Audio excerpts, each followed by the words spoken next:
Bonjour à toutes et à tous, j'espère que vous allez bien. Bienvenue dans ce live du mardi 25 novembre, un peu particulier. D'habitude, on fait live plutôt le mercredi, mais là, je vais partir en déplacement et je ne serai pas dispo pour les lives avant vendredi de la semaine prochaine. Donc voilà, j'en profite pour faire ce petit disclaimer. Il n'y aura pas de live ce vendredi ni mercredi prochain, parce que voilà, j'ai un déplacement pro et une formation. Du coup, on reprendra les lives vendredi. Et surtout, aujourd'hui, eh bien, on va terminer le sutra de la liberté inconcevable, le sutra de Vimalakirti. Ce sera la 24e session sur Vimalakirti. Je ne pensais pas que ça prendrait autant de temps, mais le texte, bien que pas si épais que ça, le sutra n'est pas si épais que ça, eh bien, il est quand même assez dense en termes de contenu. Donc, le temps qu'on essaye eh bien, de démêler un petit peu tout ça, ça nous aura pris quasiment la moitié de l'année au final, en comptant quelques pauses au milieu. Donc, pas mal, pas mal. Merci pour ceux qui ont suivi là depuis le début l'étude de ce sutra, que ce soit pendant les lives ou pendant les replays. Grâce aux replays, en tout cas, merci beaucoup d'avoir suivi sur ces 24 sessions de Vimalakirti. Voilà, voilà. J'en profite pour dire bonjour à tout le monde. Il y a du monde. Salut Dagdeg, salut Quentin, salut Eponine, salut Moro Ludovic, salut Amandine, salut Kyoshigeki. Bonjour à toutes et à tous. Donc là, globalement, dans Vimalakirti, on en est sur la partie de fin du sutra qu'on avait déjà amorcé la session d'avant. Ces fins de sutra, en tout cas cette fin de sutra, elle est assez classique. C'est le moment où justement le texte lui-même va parler de l'importance de maintenir ses enseignements dans le temps, copier le texte, propager son contenu, l'enseigner, l'écouter, etc., etc., le copier. Tout ça pour s'assurer que les enseignements puissent se maintenir dans le temps, puisque comme on l'avait dit, le bouddhisme est tout à fait conscience de l'impermanence des choses. C'est un des enseignements de base, un des socles du bouddhisme. Et donc cette impermanence va s'appliquer également aux textes sacrés. Donc, pour lutter contre cette impermanence d'une certaine façon, on va justement proposer aux gens de copier le texte, de le partager, de l'enseigner, etc. Et on va justifier aussi cette idée en disant que faire tout cela, ça rapporte des mérites, tout simplement parce que ça permet d'étendre d'étendre le développement, d'étendre, de propager d'une certaine façon tous ces enseignements et en faire en profiter le plus grand nombre, ce qui est plutôt une bonne chose. Donc on en était globalement là. Et alors attendez, hop, faut juste que je reprenne. Hop là, pardon, j'avais pas mis ma petite note. Je reprends. Voilà. Donc on en était là. Le Bouddha dit alors au Seigneur des dieux. Jadis, je vais enlever ça, j'en ai plus besoin. Jadis, il y a un nombre incalculable de kalpas. De kalpas, c'est des périodes cosmiques. Donc il y a un nombre incalculable de périodes cosmiques, dont des milliards de milliards d'années. Il y avait un Bouddha du nom de roi des médecins, un Tathagata, Aharat digne d'offrande, omniscient pourvu de l'intelligence et des jambes, ok, bien allé, libéré du siècle, maître spirituel des hommes et des dieux, éveillé et vénéré du monde. Son univers s'appelait Grand Ornement et son kalpa, Ornement. Kalpa, donc c'est l'âge pendant lequel il enseigne. Il était âgé de 20 petits kalpas. Ces moines auditeurs étaient au nombre de 360 millions de Nayuta et ces moines bodhisattvas au nombre de 120 millions. Cette structure que vous voyez ici, c'est une structure assez classique pour décrire un Bouddha et son environnement. Quand on va décrire un Bouddha, on va dire voilà le nom de ce Bouddha. On va bien sûr lui rendre hommage par des descriptions qui vont mettre en avant ses qualités. Ensuite, on va nous expliquer dans quel monde il est, c'est-à-dire l'univers qu'il a purifié autour de lui, sa terre pure. Grâce à ses enseignements et sa pratique, il va purifier un environnement qui va prendre un nom. Donc là, on apprend que c'est le Bouddha, roi des médecins, un univers qui s'appelle Grand Ornement. Dans quel âge il a vécu et quelle était la durée de sa vie. Parce que la durée de la vie d'un Bouddha va dépendre de tout un tas de facteurs. Et donc, ça nous donne aussi un enseignement par rapport à ça. Typiquement, notre Bouddha Shakyamuni, le Bouddha de notre monde, il a vécu juste la durée de vie d'une personne normale dans notre monde. Il y a des Bouddhas qui vont vivre plusieurs périodes cosmiques. Donc ça va dépendre d'un certain nombre de paramètres. Et on va ensuite terminer en disant il était entouré d'un certain nombre de moines et de bodhisattvas. Donc c'est toujours un peu la même structure, en tout cas dans les sutras classiques Mahayana, quand on va décrire un Bouddha, on va retrouver ces différents éléments, son nom, le nom de sa terre, combien de temps il a vécu, et voilà, combien de auditeurs il avait et combien de bodhisattvas il avait autour de lui. Ce qui donne un petit peu de contexte sur ce Bouddha. Ô Seigneur des dieux, il y avait alors un souverain cosmique, d'union de précieux parasols, qui en possession des 7 trésors, régnait sur les 4 continents du monde. Ce souverain cosmique avait 1000 fils, il avait beaucoup beaucoup d'enfants, aussi justes que braves, lesquels auraient pu soumettre l'ennemi le plus vindicatif. En ces temps-là, précieux Parasol et sa cour firent offrande au Tathagata, roi des médecins, et leurs offrandes ne durèrent pas moins de 5 kalpas. Donc pendant 5 périodes cosmiques, plusieurs milliards d'années, ils ont continué à faire en boucle des offrandes au Bouddha. Après quoi, le souverain cosmique s'adressa à ses 1000 fils. Vous devriez, à mon exemple, faire offrande au Bouddha avec une aspiration profonde. Dès lors, les 1000 fils, obéissant à leur père, firent offrande au Tathagata, roi des médecins. Cela leur prit également 5 autres kalpas, durant lesquels ils firent l'harmonieuse offrande de toutes choses. Pour rappel, hein, faire offrande au Bouddha, c'est le fait de faire l'offrande en elle-même qui est bénéficiaire, parce que le Bouddha, au final, il n'en a pas réellement besoin. Le Bouddha, il est détaché de toutes les choses. Le Bouddha, il n'est pas là pour s'enrichir, il n'est pas là pour devenir puissant, avoir des très beaux palais, des choses comme ça ne l'intéresse pas. Mais c'est le fait de donner au Bouddha, de faire ce don qui est important et qui permet de gagner des mérites. Le Bouddha, lui, c'est pas son problème, en fait. C'est pas lui qui... Il s'en fiche. Lui, il accepte les dons justement pour faire gagner des mérites aux gens. Parce que si ça ne tiendrait qu'à lui, il refuserait les dons, parce qu'il dit oui, bah, j'en ai pas besoin en fait. Mais il accepte les dons tout simplement parce qu'il sait que le fait d'offrir quelque chose à un être spirituel important, eh bien, ça permet à ces personnes-là de gagner des mérites. Et donc parmi ces 1000 fils, il y avait l'un d'eux, du nom de Dé de Lune, qui s'était retiré dans la solitude et réfléchissait. Il se demandait s'il n'était pas possible d'honorer encore mieux le Bouddha. Et voici que par la bénédiction du Bouddha, une déité apparut dans le ciel.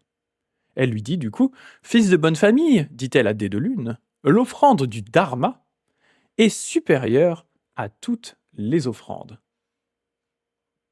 Qu'appelez-vous offrande du Dharma? Allez le demander au Tathagata, roi des médecins, dit la déité. Il vous expliquera tout sur l'offrande du Dharma. Donc ce qu'elle est en train d'expliquer, la divinité, c'est que techniquement, l'offrande du Dharma, on va voir un peu ce que c'est juste après, l'offrande du Dharma, elle est supérieure à des offrandes de type matériel, même si on allait offrir des milliards et des milliards de pierres précieuses au Bouddha, qui à nouveau n'en a strictement rien à faire, il les accepte juste par principe.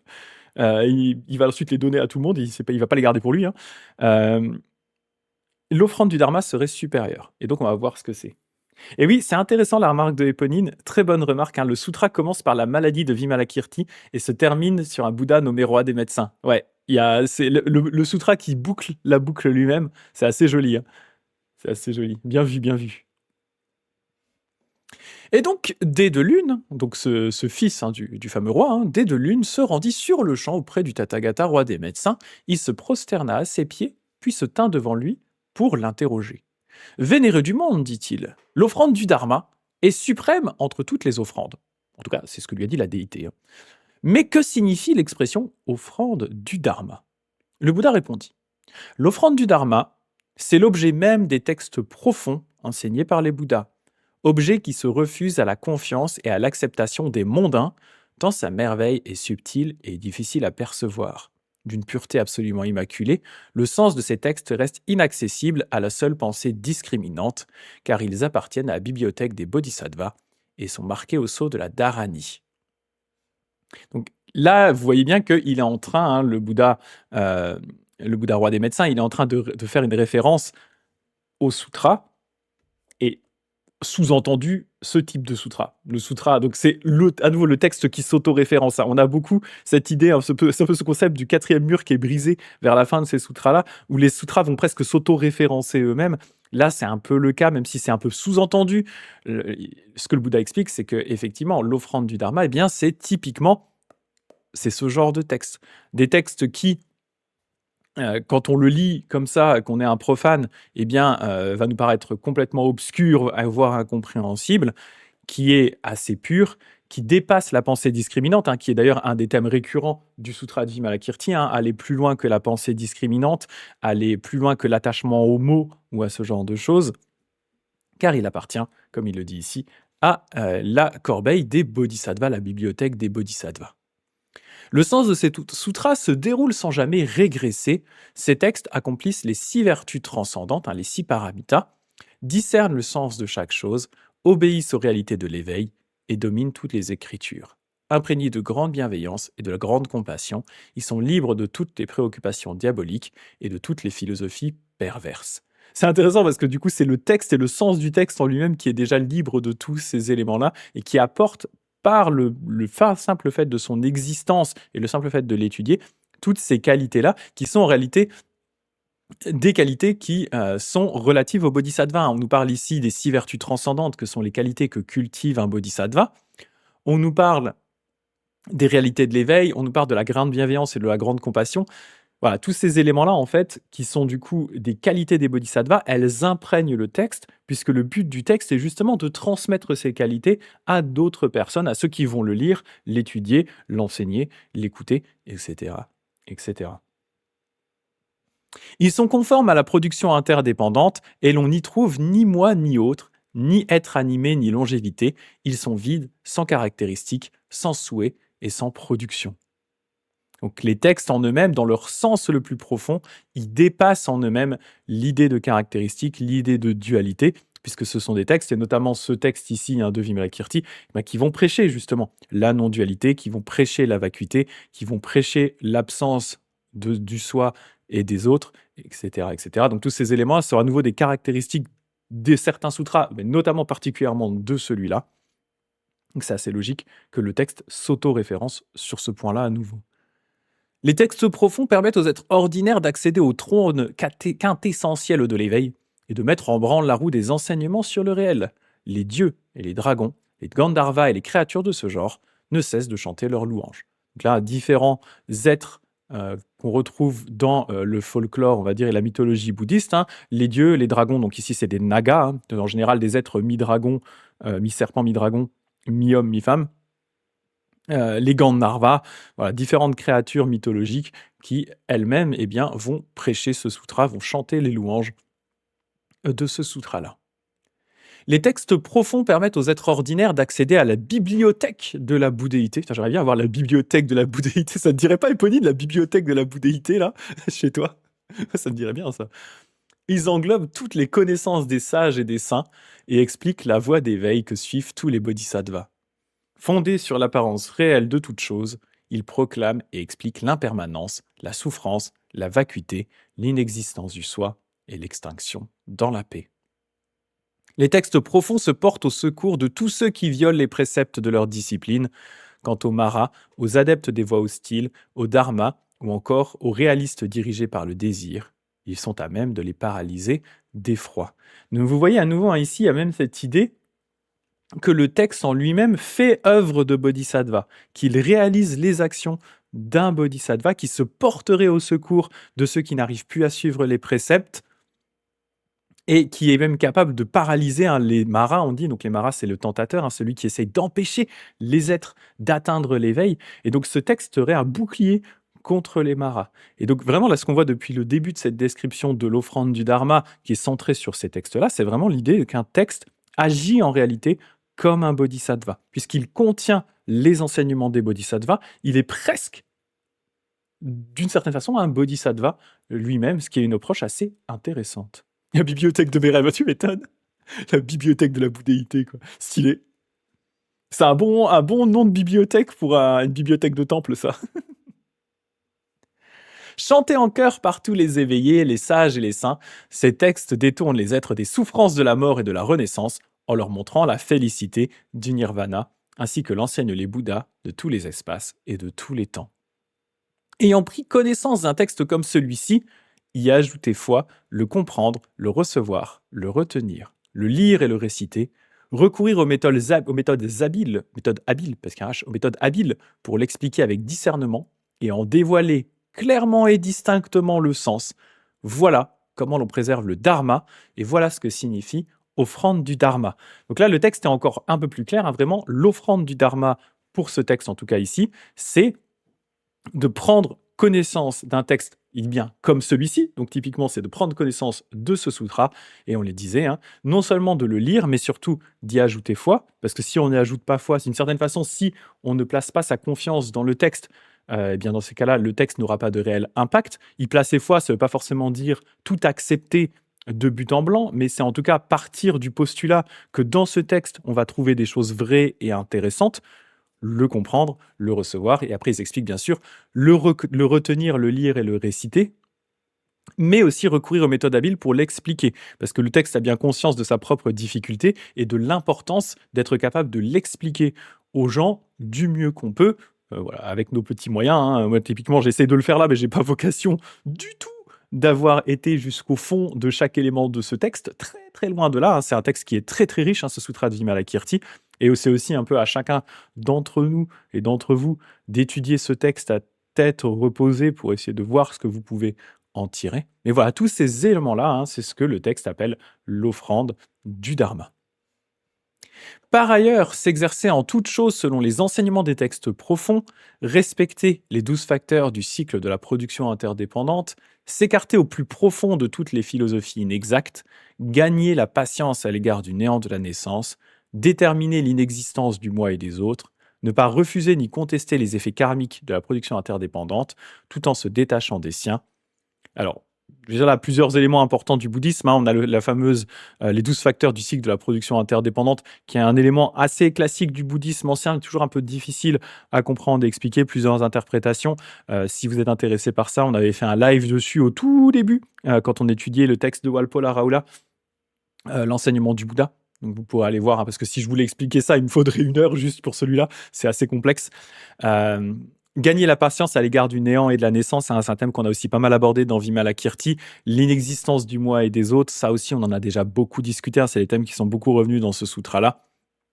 L'importance aussi, toujours dans le bouddhisme, hein, de ne pas contester les effets karmiques. Donc, c'est-à-dire que les causes ont des conséquences derrière, hein, qu'il y a des effets, tout en se détachant des siens. Alors, ça ne veut pas forcément dire ici devenir moine, hein, puisque le sutra, en tout cas moine au sens classique, moine qui se séparerait de sa famille, puisque justement le protagoniste, le héros de ce texte, hein, Vimalakirti, lui-même est un laïc, donc il a une famille, il a une femme et des enfants.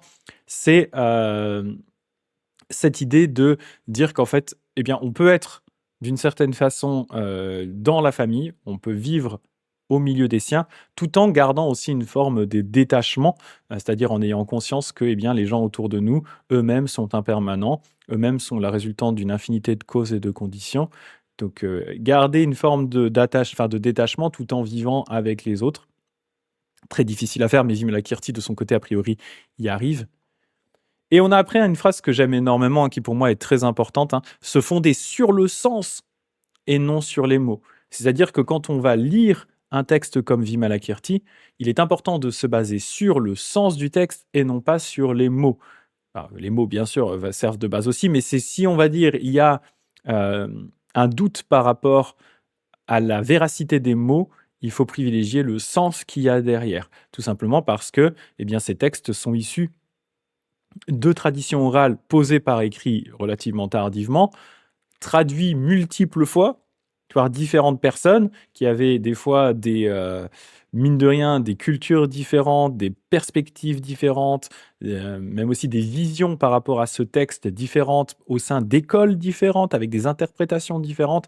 Tout ça pouvant influencer ce travail, et ayant influencé de toute façon, hein, ce travail de traduction. Donc, il est important de voir au-delà des mots pour se fonder sur le sens. Un élément qui est revenu plusieurs fois dans le Sutra de Vimalakirti, hein, cette idée de attention aux mots. Les mots peuvent être trompeurs en eux-mêmes, les mots peuvent nous enfermer dans des cases, donc il faut faire attention. Les mots sont utiles, mais dans une certaine mesure, il faut aussi savoir s'en détacher.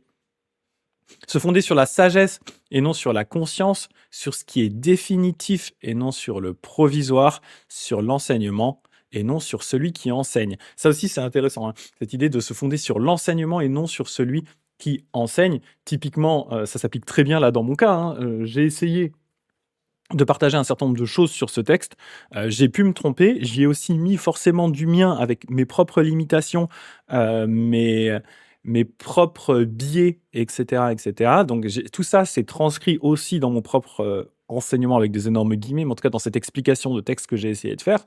Donc, si vous avez un doute par rapport à ce que je dis, si vous estimez que c'est pas forcément juste, si vous l'interprétez différemment, et cetera, eh bien effectivement, basez-vous sur l'enseignement et pas sur celui qui enseigne, qui est forcément un petit peu biaisé. Ce sont à nouveau des textes attribués au Bouddha.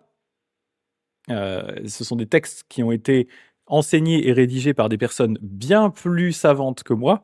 Donc le sens du texte est forcément bien plus profond que mes petits efforts personnels pour essayer de partager ça avec vous. Donc voilà, fondez-vous sur l'enseignement et non pas sur celui qui enseigne. Et c'est aussi une remarque intéressante pour, on va dire, un conseil aussi intéressant pour ne pas s'attacher à un maître spirituel. Attention à ça aussi, quoi.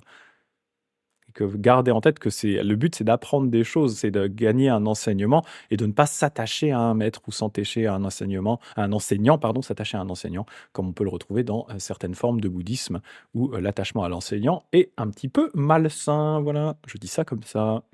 Et Éponine qui dit, ouais, là, c'est par rapport aux 12 facteurs du cycle de production interdépendante, que c'est une notion socle de la philo-bouddhiste en général, tout à fait, mais qui est assez difficile à comprendre complètement. Justement, respecter les facteurs de la production interdépendante, lesquels ne surgissent de nulle part et nulle part ne se réabsorbe, pardon. C'est voir que l'ignorance est ultimement irréelle et partant que les formations karmiques le sont aussi, et ainsi de suite, jusqu'à la naissance qui s'avère ultimement irréelle, et en conséquence, le vieillissement et la mort aussi. Donc là, ils insistent aussi sur cet abcès de, pardon, cette idée de l'irréalité de tous ces différents phénomènes de la coproduction, des 12 liens de la coproduction, cette idée que en fait, chacun d'eux, d'une certaine façon, n'a pas de essence réelle. Ils existent au sens de la réalité conventionnelle, mais au sens de la réalité absolue, eh bien, ils sont eux-mêmes vacuités, ils sont irréels.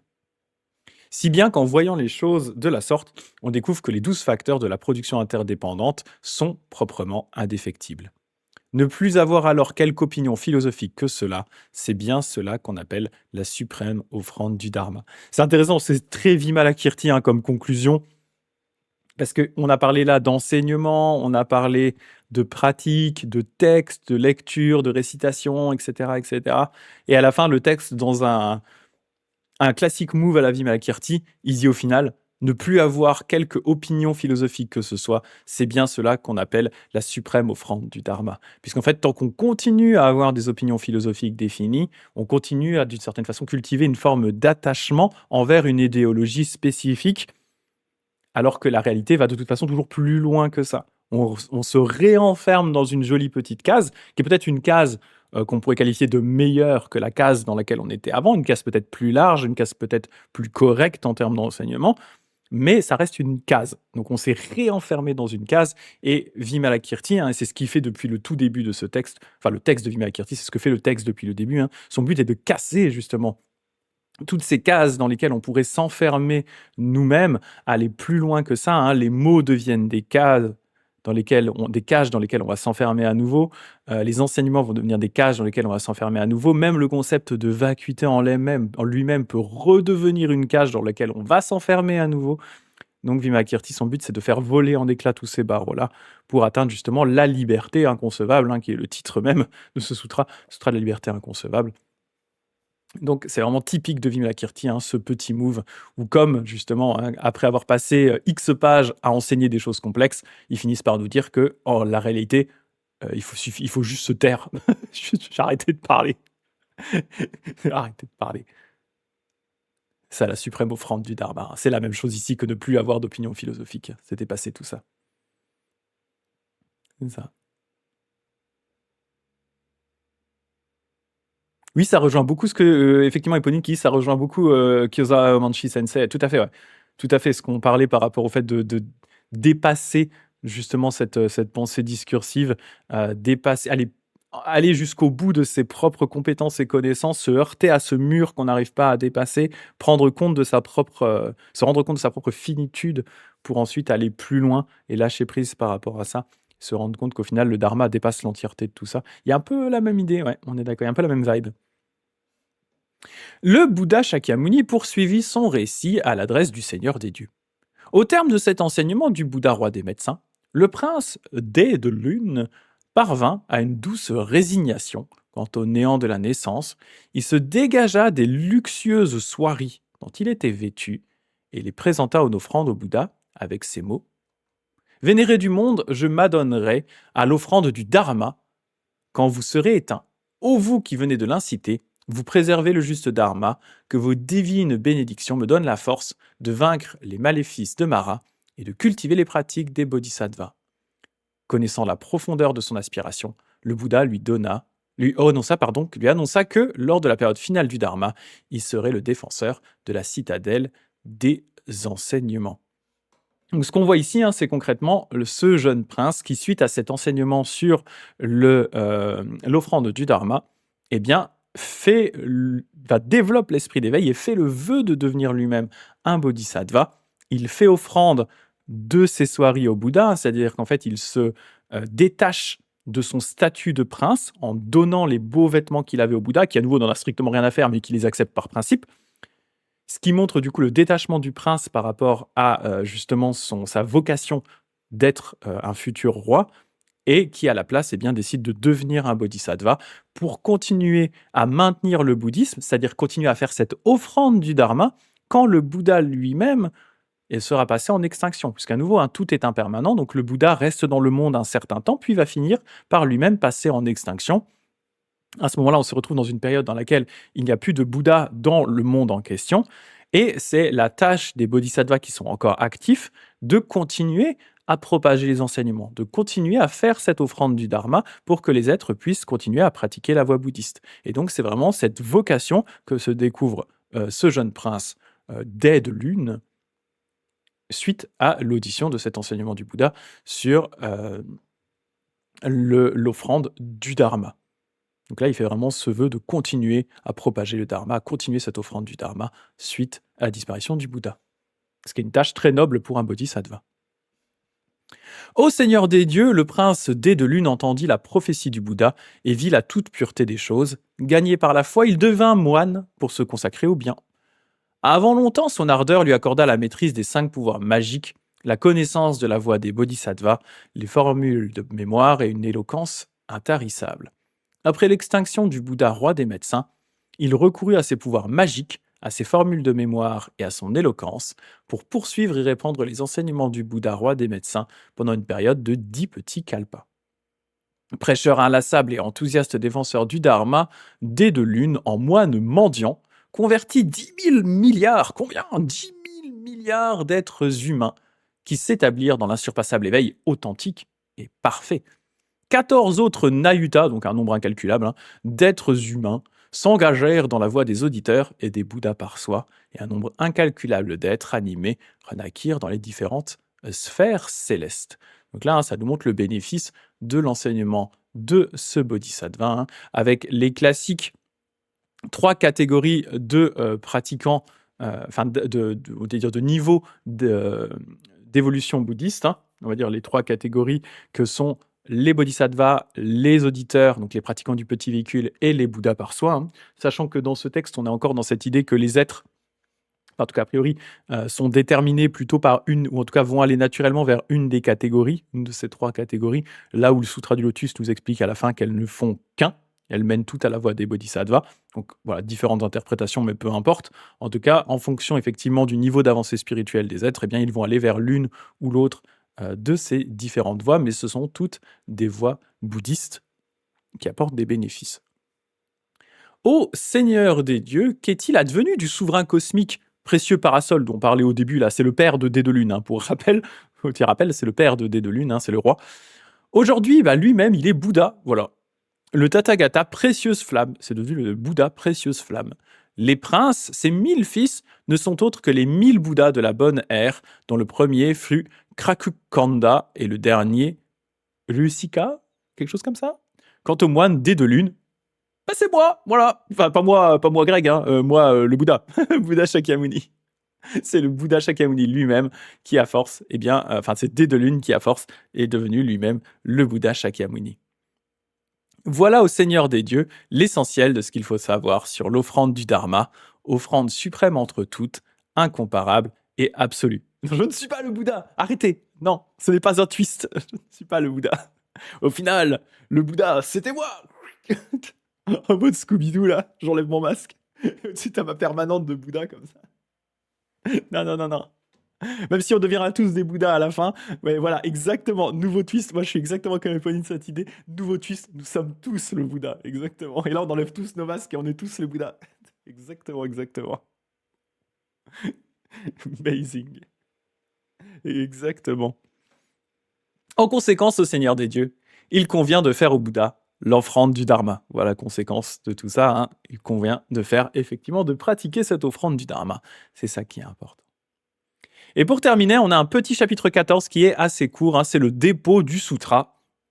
Dernier chapitre du sutra de Vimalakirti.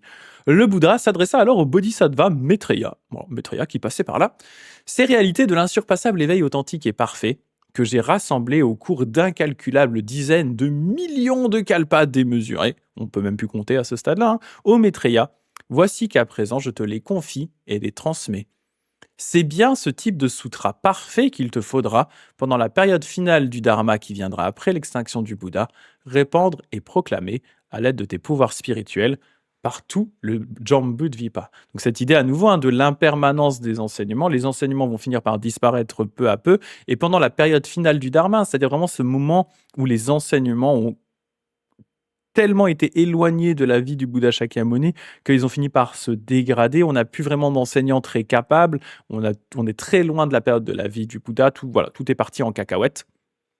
Eh bien, le Bouddha dit à Maitreya, à ce moment-là, gars, il faudra que tu t'assures que ce sutra-là, eh bien, il est toujours actif, qu'on peut toujours l'enseigner, que tu es là pour répandre les enseignements de ce texte, même si c'est difficile. Pourquoi? Parce que dans le futur, il se trouvera des fils et des filles de bonne famille, de même que des dieux, des nagas, des bons esprits, des mangeurs de parfums. S'ils viennent à Sephora, faites gaffe. Vous retournez, il y a un mec qui est en train de boire le parfum. Là, on revient sur cette histoire de bouffer du parfum. C'est pas la première fois dans ce texte, c'est un peu bizarre. Des Rakshasa et d'autres bons génies, donc différents êtres, à nouveau, êtres de la mythologie bouddhiste, et d'autres bons génies qui, ayant engendré l'esprit de l'insurpassable éveil authentique et parfait, aimeront les grandes vérités sur le réel. Or, s'ils ne peuvent entendre de sutra comme celui-ci, ils perdront tous les bienfaits dont ils pouvaient se prévaloir. Car l'audition de ce type de sutra inspire aux êtres de cette trempe une grande confiance, et débordant de joie, ils en apprécient l'extrême rareté. Ils portent le texte au sommet de leur tête, en signe de vénération, et l'expliquent en détail à tous ceux qui, sensibles à ces enseignements, peuvent en tirer profit. Voilà, j'espère que vous pourrez de vous-même en tirer profit. Sache au Maitreya qu'il y a deux catégories de bodhisattvas. Il y a ceux qui aiment le style et la littérature, et ceux qui ne craignent pas le sens profond, où ils peuvent s'enfoncer selon le réel. Sache que les bodhisattvas épris de style et de littérature ne sont que des débutants. Oh là, les bodhisattvas littéraires là, ils sont tous en section L. Ils aiment la littérature, ils aiment le style, ils aiment une bonne histoire là, un truc un peu fun avec des développements et des plot twists. Ce ne sont que des débutants.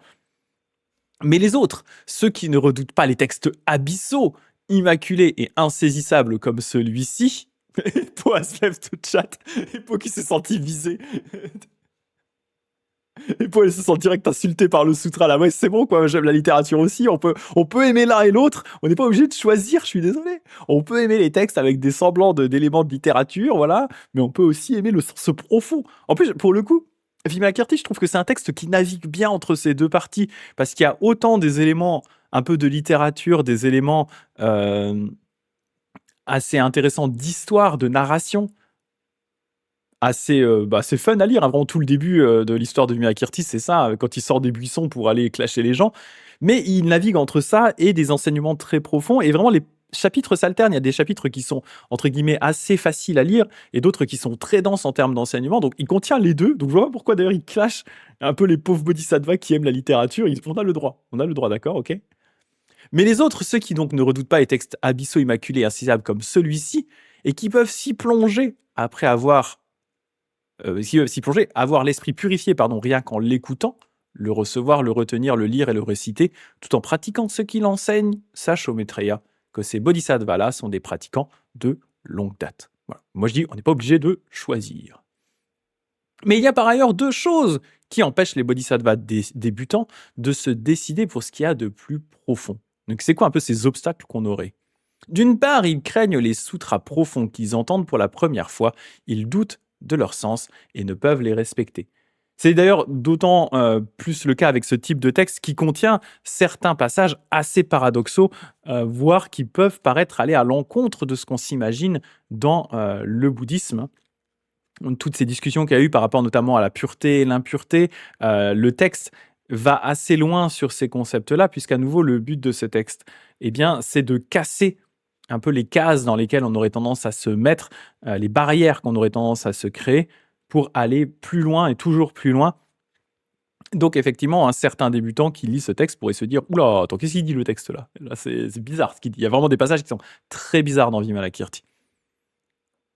Il les critique alors violemment car il n'en croit pas un mot, sous le prétexte qu'il n'en avait jamais entendu parler et qu'il s'impose d'en chercher les origines exactes. Ça, c'est assez marrant, c'est assez drôle quand on le lit avec un regard un petit peu extérieur, hein.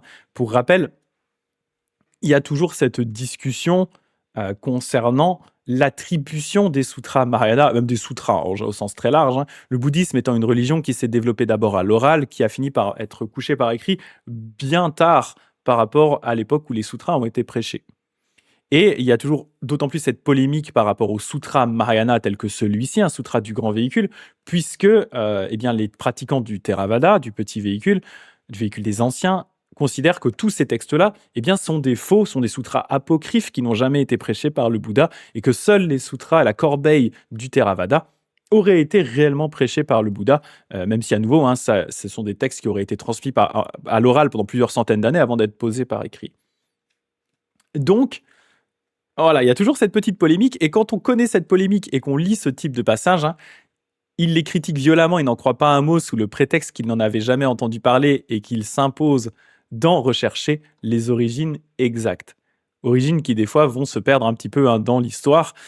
Et voilà, c'est un petit peu étrange par rapport à cette idée-là, mais vous voyez la polémique qu'il peut y avoir derrière hein, par rapport à l'authenticité des sutras Mahayana, hein, où d'un coup il y a un sutra Mahayana qui va apparaître, parce que c'est très probablement comme ça que ça s'est passé, et on va vous dire si, il est attribué au Bouddha, regarde. Et les gens ils vont dire bah non, c'est un faux.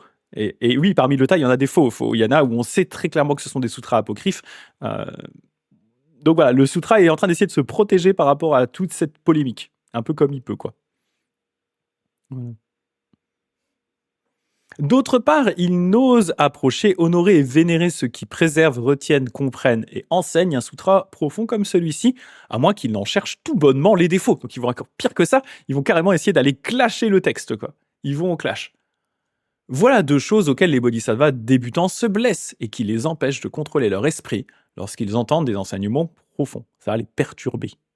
Ô Maitreya, voici encore deux choses à quoi le bodhisattva se blesse, même s'il croit au sens profond et le comprend.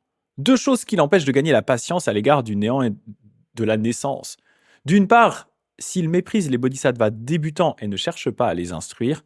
D'autre part, s'il croit au sens profond et le comprend, mais en saisit l'apparence sur le mode discriminant. Donc là, deux choses aussi assez intéressantes, deux écueils sur lesquels peut tomber le bodhisattva, qui seraient justement alors que le texte lui-même hein, vient de parler de ces bodhisattvas débutants qui ont peur du texte, eh bien le texte dit derrière, ce n'est pas une excuse pour ne pas aller leur enseigner à ces bodhisattvas débutants. Justement, il ne faut pas les mépriser, il ne faut pas les laisser de côté en disant « Oh, t'es un bodhisattva tellement nul, tu crois même pas au texte, tu crois même pas au sutra de Vimalakirti, tellement naze le gars. » Donc non, au contraire, il va falloir, le vrai bodhisattva, il va aller vers ces bodhisattvas débutants en leur expliquant eh bien peut-être les conceptions mauvaises qu'ils peuvent avoir par rapport à ce texte-là, les erreurs qu'ils peuvent commettre dans leur lecture, essayer de les rassurer par rapport aux éléments qui les effraient, peut-être parce qu'ils ont mal compris.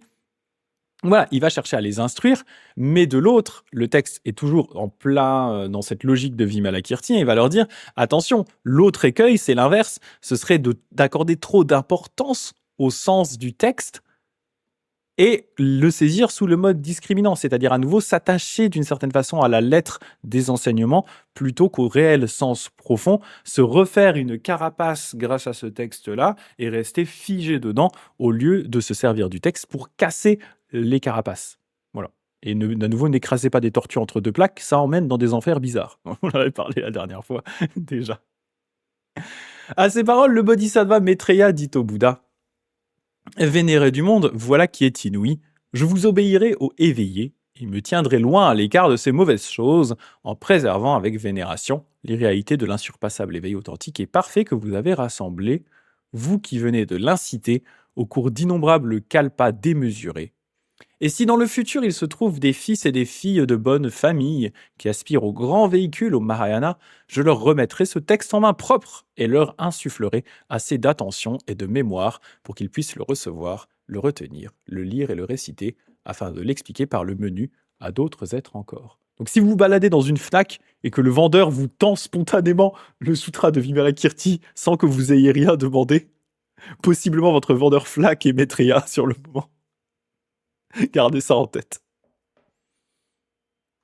Ô vénéré du monde, si pendant la période finale des enseignements, il se trouve des êtres capables de recevoir ce texte, de le retenir, le lire, le réciter, tout en l'enseignant aux autres, on saura que ce pouvoir leur vient des bénédictions de Maitreya. Donc on est tous un peu bénis par Maitreya à l'heure actuelle, hein, en train d'étudier ce texte ensemble. Maitreya est derrière nous tous et toutes, en train d'essayer de nous aider à, pour moi, raconter pas trop de la merde, et pour vous, essayer de comprendre ce que j'essaye de raconter vaguement, avec mes capacités limitées.